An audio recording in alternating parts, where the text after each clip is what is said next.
Bonjour à tous.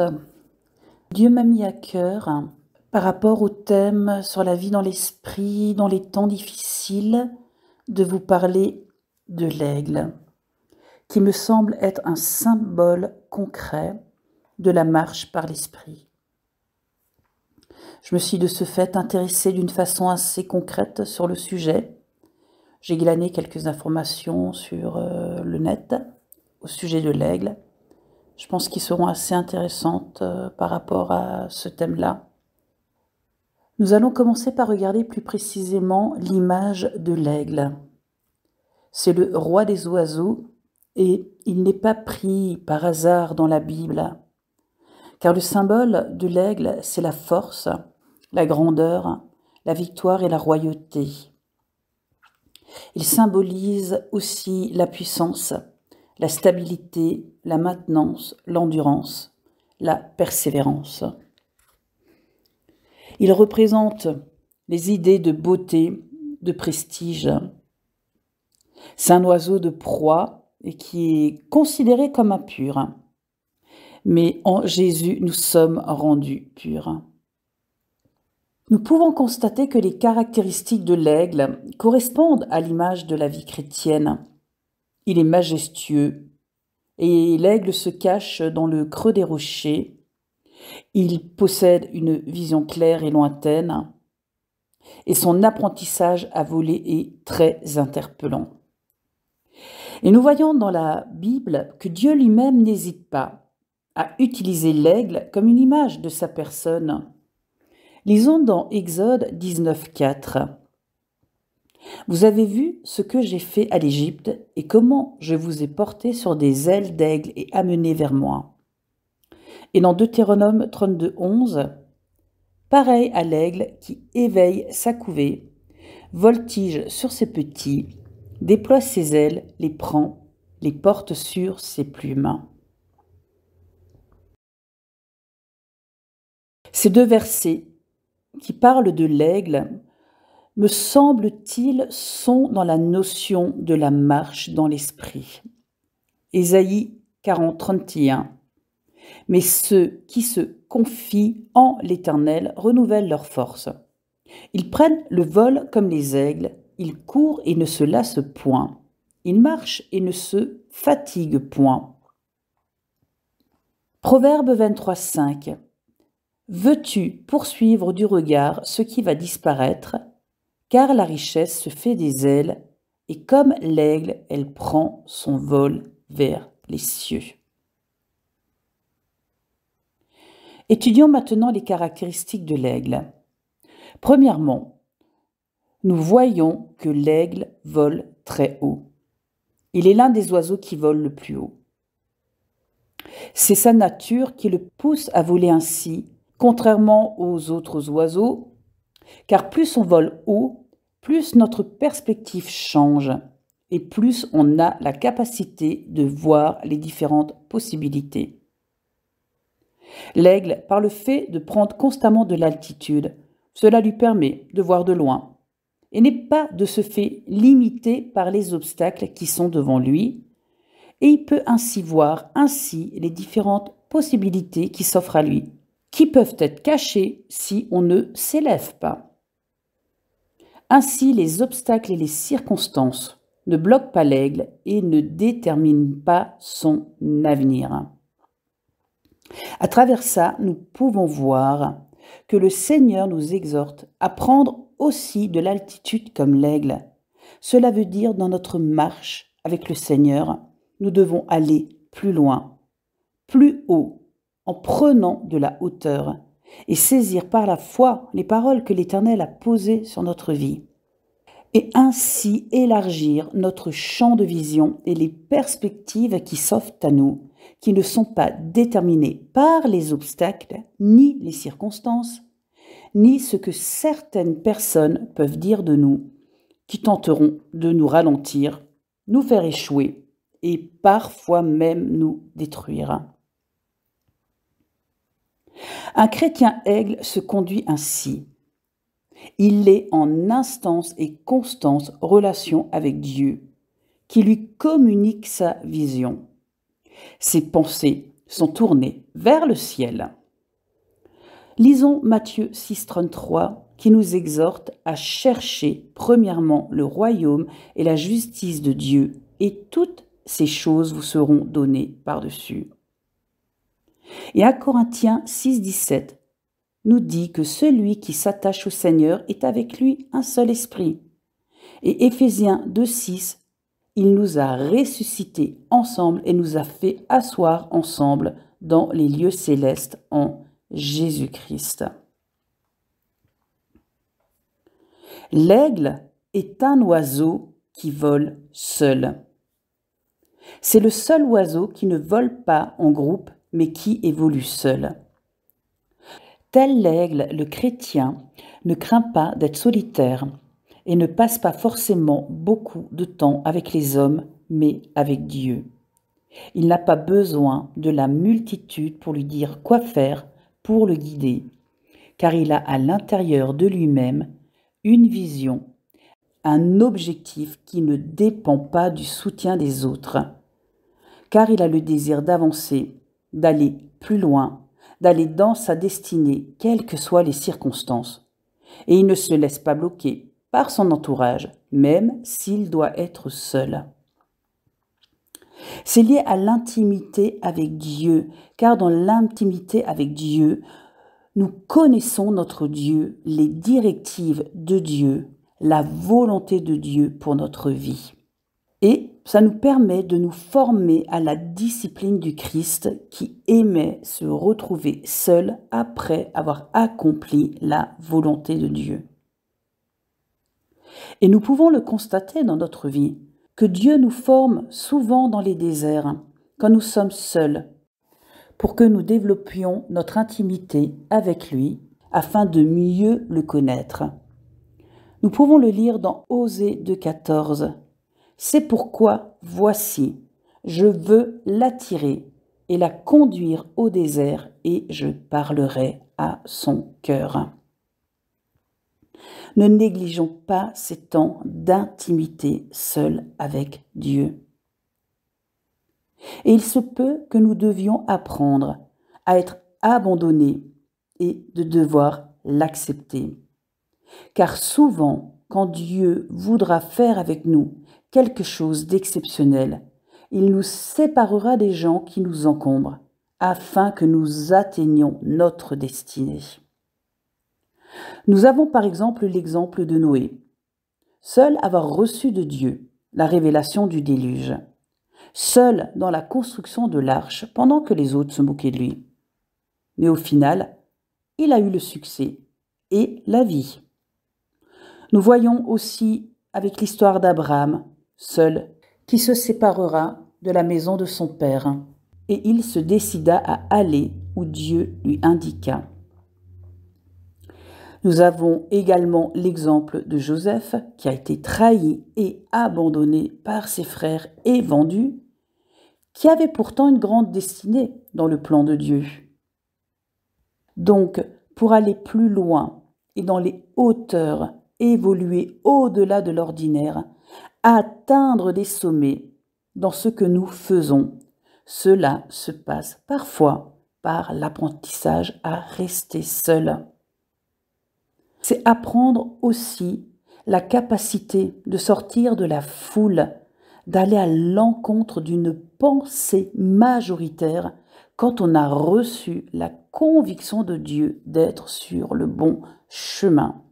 Et je vous recite l'exemple de Noé qui a sûrement été confronté à des moqueries par les personnes qui ne comprenaient pas ce qu'il faisait. Alors n'ayons pas peur de nous démarquer tout en respectant la différence, car cette différence est complémentaire et voulue par Dieu. Il y a des gens qui ne vivent qu'avec les opinions des autres, qui se fient à l'opinion des autres au lieu de rechercher et se mettre à l'écoute du Saint-Esprit. Ils dépendent des hommes et non de Dieu.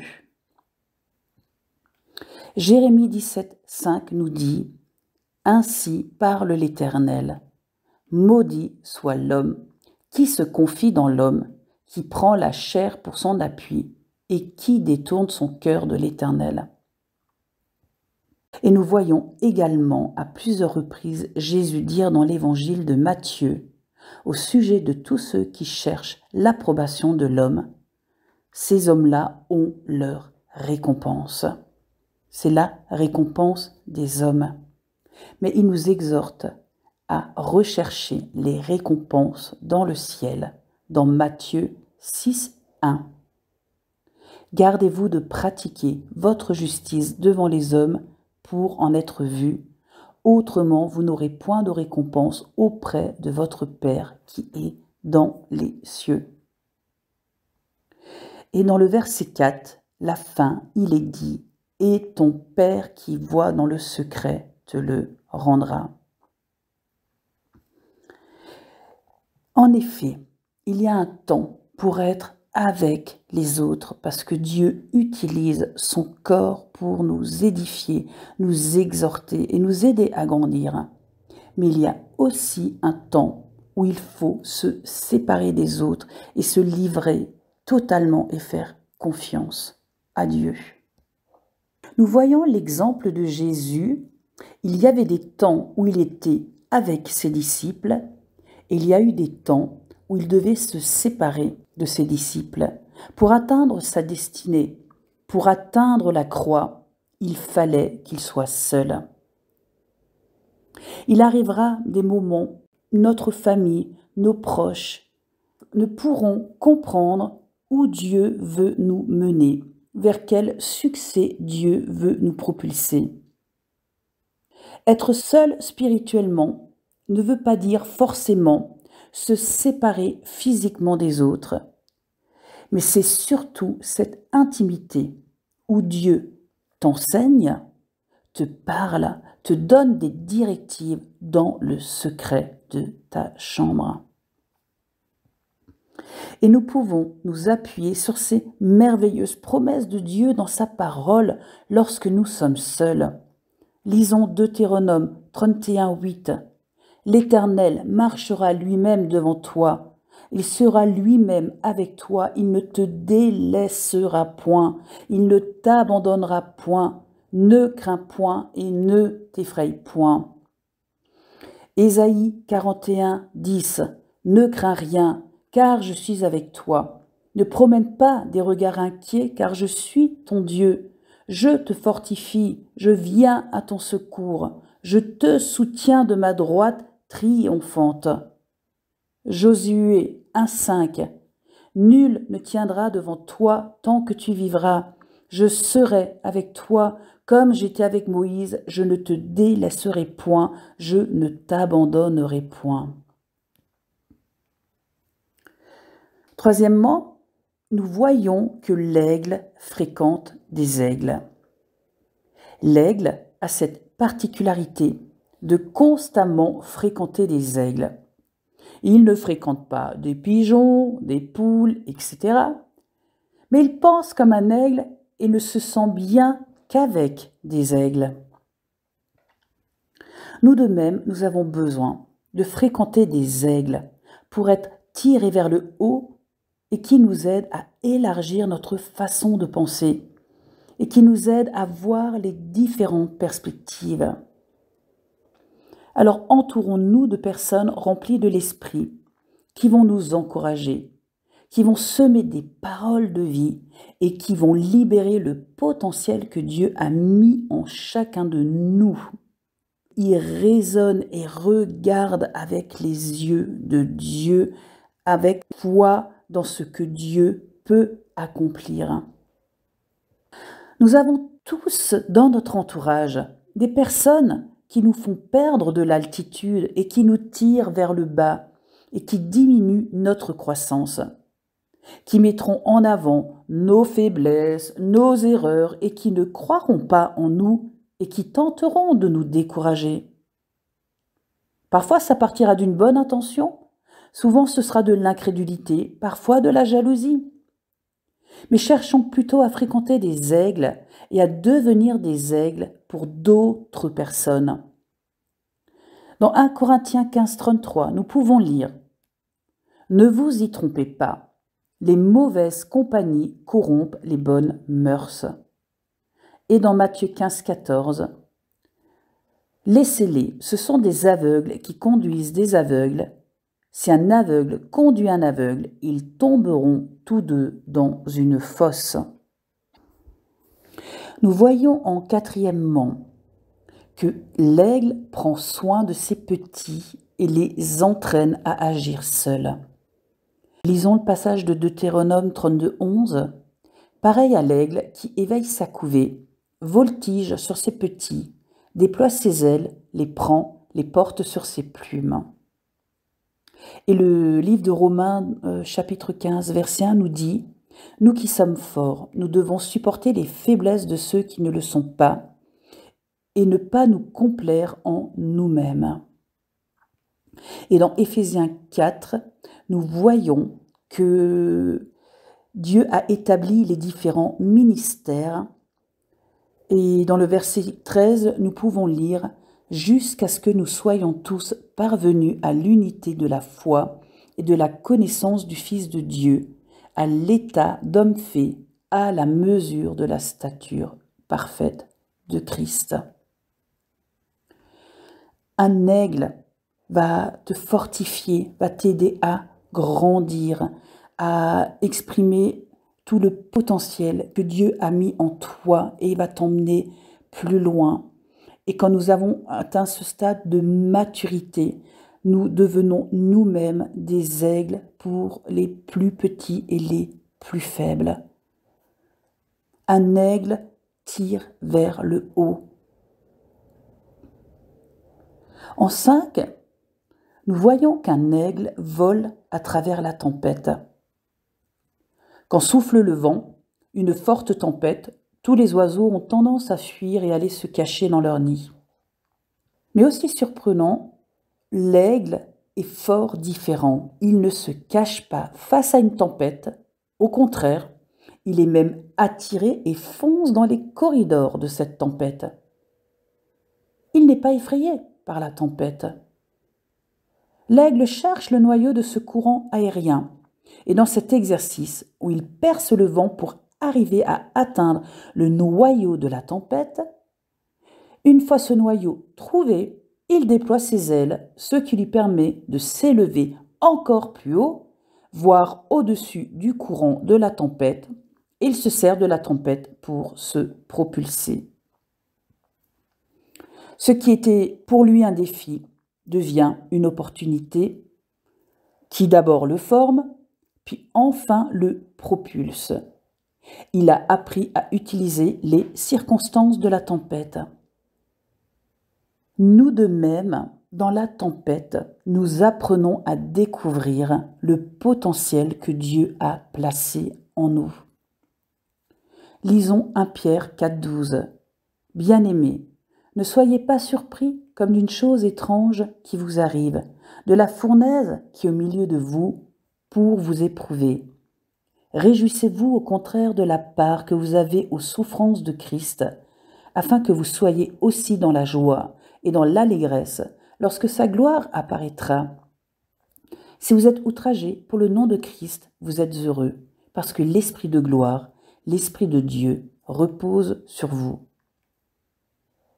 Et Romains 8, 17 nous dit « Or, si nous sommes enfants, nous sommes aussi héritiers, héritiers de Dieu et co-héritiers de Christ, si toutefois nous souffrons avec lui, afin d'être glorifiés avec lui. » En tant que chrétiens, nous devons apprendre à ne pas être effrayés par les tempêtes et à transformer les obstacles, les défis en opportunités. Car tout challenge est une occasion que Dieu nous donne pour découvrir ce qui est en nous, à ressortir ce que Dieu a placé en nous comme potentiel. Appuyons notre foi sur Lamentation 3,37 qui dit « Qui dira qu'une chose arrive sans que le Seigneur l'ait ordonnée ?» Nous voyons ici qu'il est souverain. Et dans Romains 8, 28, nous savons du reste que toute chose concourt au bien de ceux qui aiment Dieu, de ceux qui sont appelés selon son dessein. Donc nous voyons que Dieu permet certaines situations et que c'est pour notre bien, pour nous former, pour nous faire grandir dans la connaissance de qui il est, mais également aussi de découvrir le potentiel qu'il a placé en nous. Et nous ne le découvrons que quand nous sommes dans la dépendance totale de Dieu. Et la tempête, c'est un temps où nous dépendons de Dieu. Alors, soyons confiants parce qu'il est au contrôle. Nous savons que certains types d'aigles muent une fois par an. Traversons les épreuves de la vie en ayant la victoire, en nous laissant transformer et sanctifier par le divin potier afin de gagner en maturité. Et tout comme l'aigle, ne cédons pas à l'abattement, mais devenons de plus en plus forts à travers les tempêtes. Laissons-nous façonner et fortifier par les différentes épreuves auxquelles nous sommes confrontés. Car les tempêtes de nos vies ne sont pas là pour nous détruire, mais pour nous faire grandir. Premièrement, nous pouvons lire dans Matthieu 6, 27. « Qui de vous, par ses inquiétudes, peut ajouter une coudée à la durée de sa vie ?» Et au verset 32, nous lisons « Notre Père céleste sait de quoi nous avons besoin. » Et nous sommes exhortés au verset 34 de ne pas nous inquiéter du lendemain, car le lendemain aura soin de lui-même. À chaque jour suffit sa peine. 1 Corinthiens 10, 13 nous dit qu'aucune tentation ne nous est survenue qui n'ait été humaine. Et Dieu, qui est fidèle, ne permettra pas que nous soyons tentés au-delà de nos forces. Mais avec la tentation, il préparera aussi le moyen d'en sortir, afin que nous puissions la supporter. Et nous voyons dans Exode 14, 14 que l'Éternel combattra pour nous. Dans Jean 14, 1, Jésus dit « Que votre cœur ne se trouble point, croyez en moi et croyez en Dieu. » Jean 16, 31, 33 nous dit « Voici l'heure vient, et elle est déjà venue, où vous serez dispersés chacun de son côté, et où vous me laisserez seul. Mais je ne suis pas seul, car le Père est avec moi. Je vous ai dit ces choses, afin que vous ayez la paix en moi. Vous aurez des tribulations dans le monde, mais prenez courage, j'ai vaincu le monde. » Jésus a vaincu le monde. Restez dans sa paix. Dans Hébreux 4, 15, lisons « Car nous n'avons pas un souverain sacrificateur qui ne puisse compatir à nos faiblesses. Au contraire, il a été tenté comme nous en toutes choses, sans commettre de péché. Approchons-nous donc avec assurance du trône de la grâce afin d'obtenir miséricorde et de trouver grâce pour être secourus dans nos besoins. Tout ce que nous vivons, Jésus l'a porté à la croix. Rien n'est trop obscur ni trop dur pour Jésus. Nous constatons qu'il y a des qualités qu'on ne découvrira que dans l'oppression, du chômage, de la disette, des attaques spirituelles, des combats, des difficultés de nos vies. Ce sont des circonstances qui devraient nous nuire. Transformons-les en circonstances d'édification et de propulsion par la foi en Dieu qui tient toute notre vie entre ses mains. Les difficultés doivent nous conduire à l'action et non nous décourager, car notre esprit se renforcera dans l'épreuve. En temps normal, il est difficile de découvrir notre potentiel. C'est quand nous sommes confrontés aux défis. C'est là où notre potentiel sont convertis en ressources profitables pour nous, pour les autres et pour l'Église. Ainsi, il faut savoir que chaque fois que que se présente à nous un problème, Dieu a déjà placé en nous le potentiel de la solution. Alors soyons comme l'aigle face à la tempête qui est par définition dangereuse, risquée, mais l'aigle l'exploite pour atteindre des horizons meilleurs. Car nous avons cette promesse selon Ésaïe 54, 17, que toute arme forgée contre nous sera sans effet, et que toute langue qui s'élèvera en justice contre nous, nous pourrons la condamner, car c'est notre héritage en tant que serviteurs de l'Éternel. Tel est le salut qui nous reviendra de Dieu. Dans Jérémie 1, 19, nous pouvons lire « Ils te feront la guerre, mais ils ne te vaincront pas, car je suis avec toi pour te délivrer, dit l'Éternel. » Et Jésus nous dit dans Jean 14, 27, « Je vous laisse la paix, je vous donne ma paix. Je ne vous donne pas comme le monde donne, que votre cœur ne se trouble point et ne s'alarme point. » Alors restons dans la paix et nous savons que la paix est un fruit de l'esprit. En 6e point, nous voyons que l'aigle se bat pour le meilleur, pour l'excellence.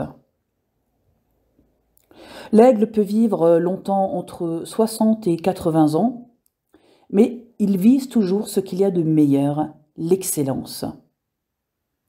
Alors nous aussi ne nous contentons pas de la médiocrité et aspirons à vivre pour sortir de nos zones de confort afin de croître, visant le top, le meilleur, les cieux élevés. N'ayons pas peur de viser haut, en nous appuyant toujours sur le Saint-Esprit, comme nous pouvons le lire dans Jacques 1, verset 17, que toute grâce excellente et tout don parfait descendent d'en haut, du Père des Lumières. Ce que nous sommes aujourd'hui ne doit pas déterminer ce que nous serons demain, car nous pouvons aller plus loin avec Dieu, et c'est le plan de Dieu. Ayant cette soif et cette faim de toujours grandir et d'élargir notre tente, nos possibilités, etc., et de ne pas rester bloqué dans une zone de confort par facilité, habitude, tradition, et ça risque d'annuler la parole de Dieu sur notre vie. Ne soyons pas dans le contentement en nous reposant sur nos acquis. Et ne comptons pas sur nos succès passés, mais continuons à aller de l'avant, à croître et laissons notre passé là où il appartient, c'est-à-dire au passé. Lisons Luc 9, 62. Jésus lui répondit, « Quiconque met la main à la charrue et regarde en arrière n'est pas propre au royaume de Dieu. » Et nous avons même l'exemple de la femme de Lot qui s'est retournée, s'est attachée aux choses du passé et s'est transformée en statue de sel et n'a pas pu rentrer dans la nouveauté de Dieu. Et nous aussi parfois, comme la femme de Lot, nous restons bloqués dans les choses du passé et de ce fait, nous n'arrivons pas à saisir le nouveau chemin que Dieu ouvre dans nos vies. Nous constatons également que l'aigle est aussi très prudent au sujet de ce qu'il mange. Il ne mange pas ce qui est mort, l'aigle se nourrit de la viande fraîche. Nous de même, laissons les choses mortes aux morts. En tant qu'enfants de Dieu, nous sommes morts au péché et ressuscités pour une vie abondante. C'est l'image du baptême. Romains 6, 2. Nous qui sommes morts au péché, comment vivrions-nous encore dans le péché? Ignorez-vous que nous tous qui avons été baptisés en Jésus, c'est en sa mort que nous avons été baptisés. Nous avons donc été ensevelis avec lui par le baptême en sa mort, afin que, comme Christ est ressuscité des morts par la gloire du Père, de même, nous aussi, nous marchions en nouveauté de vie. Et dans Romains 6, 11, « Ainsi vous-même, regardez-vous comme mort au péché et comme vivant pour Dieu en Jésus-Christ. Contrairement à des rapaces, comme les vautours, les charognards, l'aigle se nourrit que de ce qui est frais. Et s'il trouve un animal déjà mort, il détourne son regard, il n'attaque que ce qui est vivant, afin de se nourrir de ce qui est frais. Les choses charnelles sont des œuvres mortes.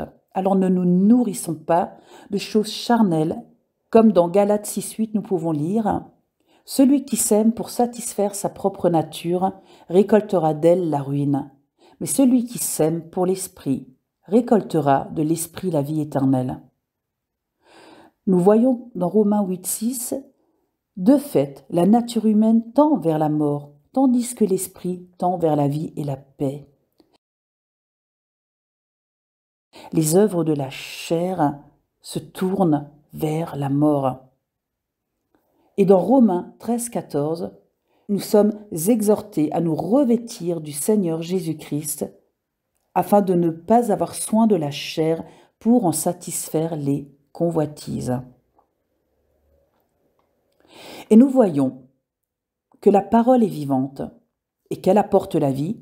Dans Jean 1,4, en elle était la vie. Et Jésus-Christ est la parole faite chair dans Jean 1,14.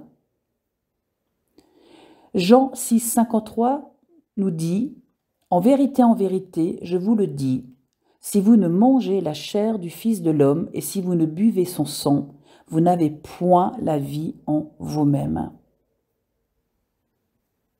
Donc en tant que chrétiens, nourrissons-nous de la parole, car la Bible dit que Dieu renouvelle ses bontés chaque jour dans Lamentation 3,23 et que la parole renouvelle notre intelligence. Romains 12,2. La parole apporte la vie. Matthieu 4,4 nous dit « Il est écrit, l'homme ne vivra pas de pain seulement, mais de toute parole qui sort de la bouche de Dieu. » 1 Timothée 4,16 nous dit « Veille sur toi-même et sur ton enseignement. Persévère dans ces choses, car en agissant ainsi, tu te sauveras toi-même et tu sauveras ceux qui t'écoutent. » Et laissons l'Esprit vivifier la parole, comme nous pouvons le lire dans 2 Corinthiens 6. Il nous a rendus capables d'être serviteurs d'une nouvelle alliance, non de la lettre, mais de l'Esprit. Car la lettre tue, mais l'Esprit fait vivre. Prenons quelques exemples de vertus de la parole. Dans Psaume 119-105, nous voyons que la parole est une lampe à nos pieds et que c'est une lumière sur notre sentier.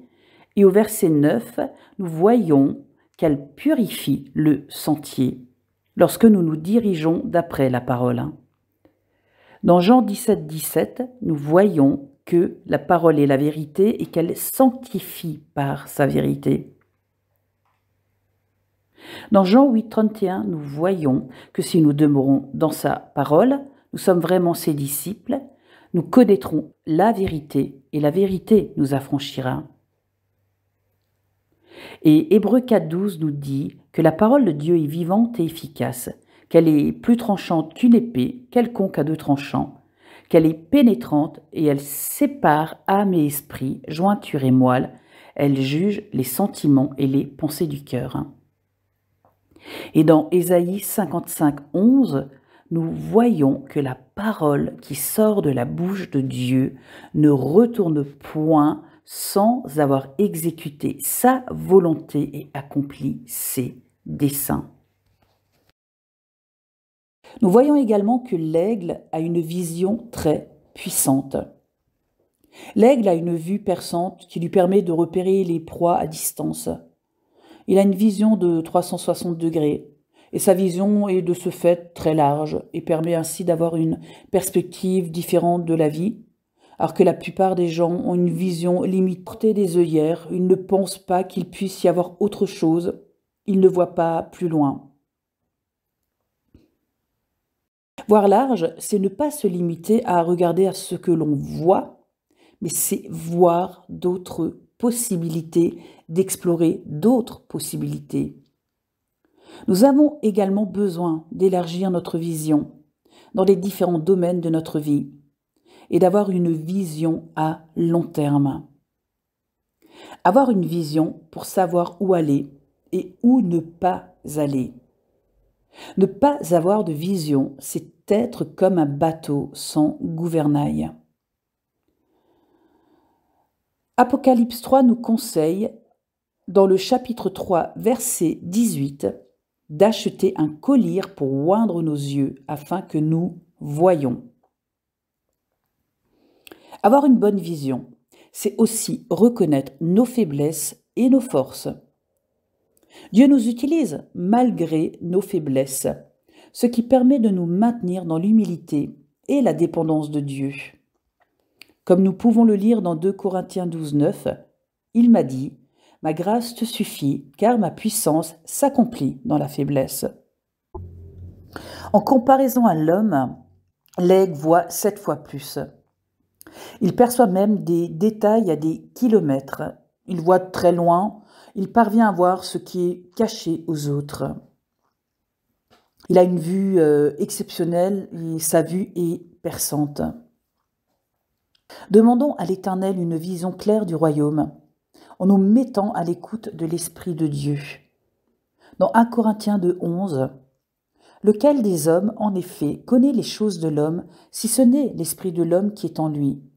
Et de même, personne ne connaît les choses de Dieu, si ce n'est l'Esprit de Dieu. » Et 1 Corinthiens 2, 9 nous dit « Mais comme il est écrit, ce sont des choses que l'œil n'a point vues, que l'oreille n'a point entendues, et qui ne sont point montées au cœur de l'homme, des choses que Dieu a préparées pour ceux qui l'aiment. »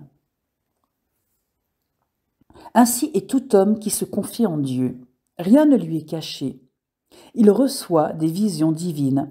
Il entre dans le secret de Dieu et devient par conséquent le dépositaire des secrets de Dieu. Il devient le fidèle gardien des valeurs du royaume. C'est un visionnaire. Devenons ces chrétiens aigles avec une bonne vision pour être ces dépositaires des secrets de Dieu, en s'attendant à Dieu, en soignant notre intimité avec lui, pour grandir dans la confiance et la connaissance de Dieu, qui nous permettra de pénétrer le domaine des choses invisibles. C'est aussi avoir les yeux spirituels ouverts pour discerner les temps et de reconnaître son ennemi. Nous voyons également que l'aigle sait se concentrer et se focaliser sur son objectif. Lorsqu'un aigle chasse, il cible, se concentre sur une proie pendant des heures à attendre pour la capturer. Il oublie tout ce qu'il y a autour de lui pour se concentrer sur sa cible, et quand il s'attaque à sa proie, il n'a qu'une idée en tête, cette proie. Il est concentré et focalisé. Peu importe les obstacles, l'aigle ne dévie pas son attention de la proie jusqu'à ce que son but soit atteint et qu'il l'attrape. Nous, souvent, nous commettons l'erreur. Au lieu de nous fixer sur notre objectif, nous nous laissons disperser et regardons un peu dans toutes les directions. Nous nous éparpillons. Nous suivons plusieurs directions et nous sommes parfois à plusieurs endroits à la fois. Et ce qui fait que nous sommes parfois un peu partout et nulle part en même temps.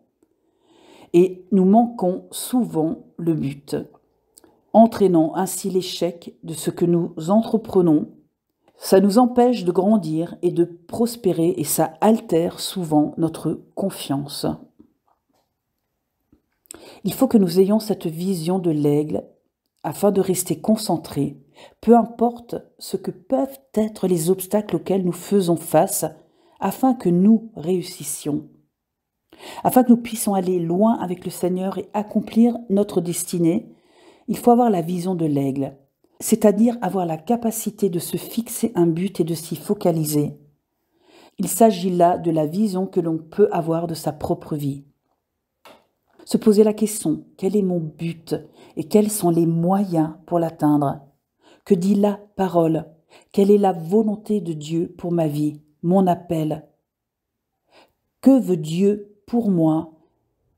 Quelle est la destinée que Dieu a sur ma vie? Et focalisons-nous sur cette cible avec patience et détermination et toujours en gardant confiance en Dieu et nous mettant à l'écoute du Saint-Esprit.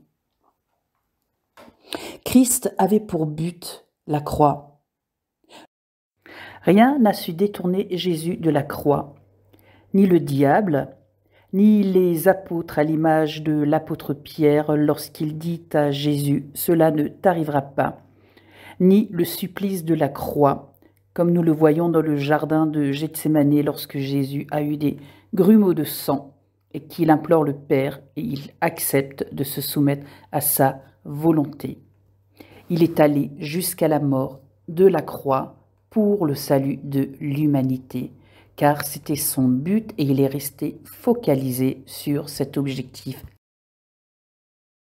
Alors soyons comme l'aigle, focalisons-nous sur notre vision, celle que Dieu nous a donnée, même si c'est un objectif lointain. Les gens qui ont un focus très clair sur ce qu'ils veulent atteindre accomplissent souvent des choses extraordinaires. Dans les temps difficiles que nous vivons, gardons nos yeux focalisés sur Jésus-Christ et non sur nos difficultés. Luc 21, 27. Alors on verra le Fils de l'homme avec beaucoup de puissance et de gloire. Quand ces événements commenceront à se produire, levez la tête et prenez courage, car alors votre délivrance sera proche. Et restons également focalisés sur la parole pour ne pas être ballottés à toutes sortes de doctrines. Nous pouvons le lire dans Éphésiens 4, 14. Le fait d'être concentré sur notre objectif nous évite aussi de nous comparer aux autres, de ne pas regarder ni à droite ni à gauche, et nous restons concentrés et restons attachés à l'appel de Dieu. De Pierre 1,10. C'est pourquoi, frères, appliquez-vous d'autant plus à affermir votre vocation et votre élection, car en faisant cela, vous ne broncherez jamais. C'est ainsi, en effet, que l'entrée dans le royaume éternel de notre Seigneur et Sauveur Jésus-Christ vous sera pleinement accordée. Nous ne pouvons pas atteindre une cible que nous ne connaissons pas. L'aigle sait exactement ce qu'il veut atteindre et il attend patiemment pour l'atteindre. De ce fait, nous en venons à cet autre point. L'aigle est patient et déterminé. Lorsque l'aigle chasse et rate son objectif, il se repositionne et attend pendant des heures que sa proie sorte à nouveau de sa cachette. C'est une grande preuve de patience, car l'aigle attend souvent des heures. Il est fixé sur cet objectif d'attraper sa proie, alors que nous ratons souvent des choses dans nos vies, car nous ne sommes pas patients, surtout face à l'échec et à l'adversité. Et nous avons tendance à abandonner. L'aigle, lui, sait ce qu'il veut et il attend, patiente, jusqu'à ce que son but soit atteint. Et sa détermination lui donne la patience d'attendre. Et la patience apporte des résultats exceptionnels. Alors nous aussi, faisons preuve de patience comme l'aigle dans la présence de Dieu, pour qu'il nous parle, pour recevoir des révélations. La patience est un fruit de l'esprit. L'aigle a également le sens du timing, car tout est une question de timing, du temps de Dieu.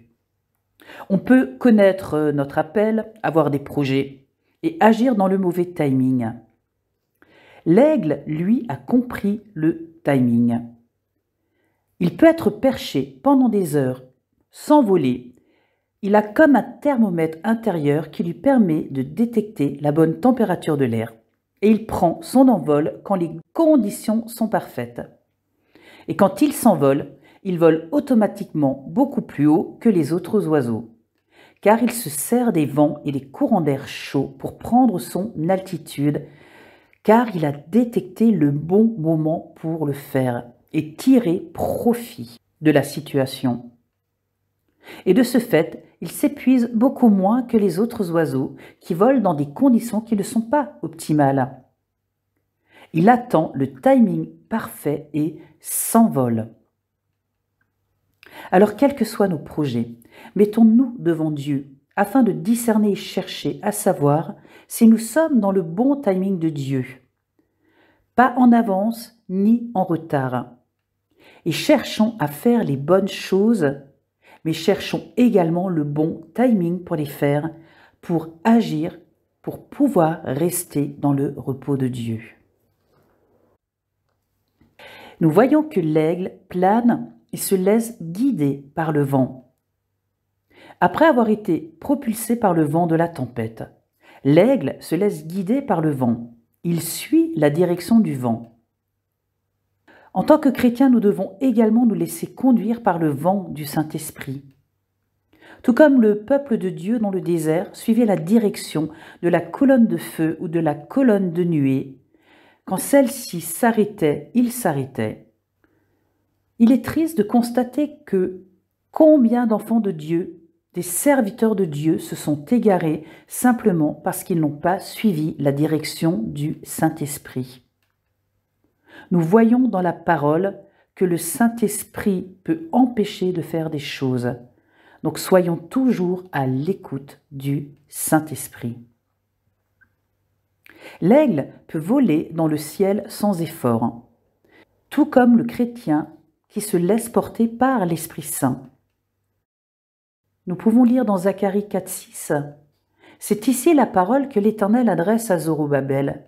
Ce n'est ni par la puissance, ni par la force, mais c'est par mon esprit, dit l'Éternel des armées. » L'aigle éprouve avant de faire confiance.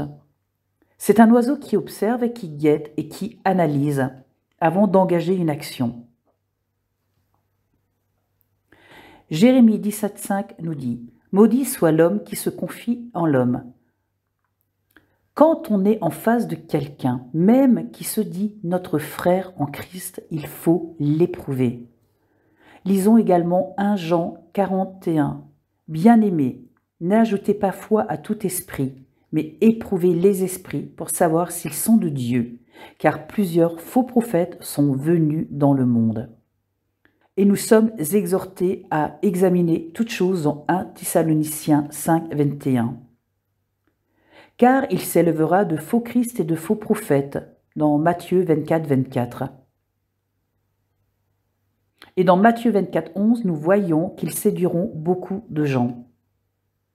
Et 2 Pierre 2, 1 nous dit « Il y a eu parmi le peuple de faux prophètes, et il y aura de même parmi vous de faux docteurs qui introduiront des sectes pernicieuses et qui, reniant le Maître qui les a rachetés, attireront sur eux une ruine soudaine. » Et Timothée nous avertit également que dans les derniers temps, nous aurons affaire à des doctrines de démons. Nous voyons également que l'aigle est un oiseau joyeux. L'aigle est un animal qui sait s'amuser. Et pour nous, en tant que chrétiens, ça doit être la même chose. Ne nous prenons pas trop au sérieux, en nous croyant trop importants, et sachons nous amuser. Apprenons à rire de nos erreurs, en acceptant d'apprendre de nos erreurs pour pouvoir avancer et changer. Et prenons la vie avec sourire et simplicité, car la joie de l'Éternel est notre force.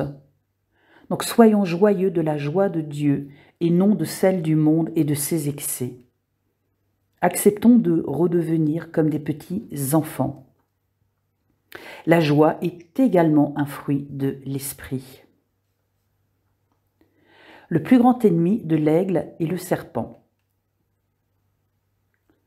Il fuit toujours le serpent qui est l'image du péché. Le chrétien a pour ennemi le péché. Il fuit le péché à l'exemple de Joseph devant la femme de Potiphar. Nous pouvons lire dans Matthieu 5, 29. « Si ton œil droit est pour toi une occasion de chute, arrache-le et jette-le loin de toi, car il est avantageux pour toi qu'un seul de tes membres périsse et que ton corps entier ne soit pas jeté dans la géhenne. Et si ta main droite est pour toi une occasion de chute, coupe-la et jette-la loin de toi, car il est avantageux pour toi qu'un seul de tes membres périsse et que ton corps entier n'aille pas dans la géhenne. Pour avoir autorité sur l'ennemi, nous devons nous soumettre à Dieu en obéissant à sa parole. Lisons Jacques 4,7. Soumettez-vous donc à Dieu, résistez au diable et il fuira loin de vous.